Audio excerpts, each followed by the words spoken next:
नाही, माझ्या माहितीप्रमाणे 7 वाजेपासून लोकांनी रांगा लावल्या. 7 वाजेपासून सातत्याने लोक रांगे लावून 2-2 तास उभं राहून मतदान करू लागले. ही मतदानची उत्सुकता पाहिल्यानंतर, त्याच्या चेहऱ्यावरचा हावभाव पाहिल्यानंतर मतदार बांधवांनी ज्या पद्धतीने आमच्या विकासाला साथ दिली, विकासाच्या माध्यमातून प्यायला पाणी पाहिजे, ड्रेनेज पाहिजे, लाईट पाहिजे, रोड पाहिजे, नाल्या पाहिजे, साफसफाई पाहिजे, पायाभूत मूलभूत सुविधा पाहिजे, हे कोण देऊ शकतो? तर हे आमदार या नात्याने मी देऊ शकतो.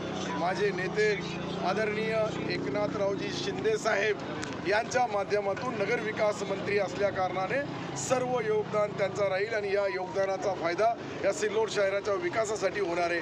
म्हणून लोक इतक्या आनंदाने, इतक्या जोशमध्ये, जल्लोषमध्ये वार्डातून निघू लागले आणि मतदान प्रक्रिया पार पाडू लागली. सर, विरोधकांनी देव पाण्यात ठेवले असतानाही काल आपण विजय म्हणजे मोठी रॅली काढली आणि उत्साह मोठा दिसून येत होता नागरिकांचा. काय एक लक्षात घ्या, मी रात्री माझ्या जीवनामध्ये पहिल्यांदा पाहिलं की जितके मतं नगर अध्यक्षाला निवडायला लागतात, जे नगरसेवकाला वार्डातून पाहिजे, तितके लोक ढोल ताशे बँड बाजेपासून वाजत गाजत आले आणि विशेषतः 4 तास थांबले.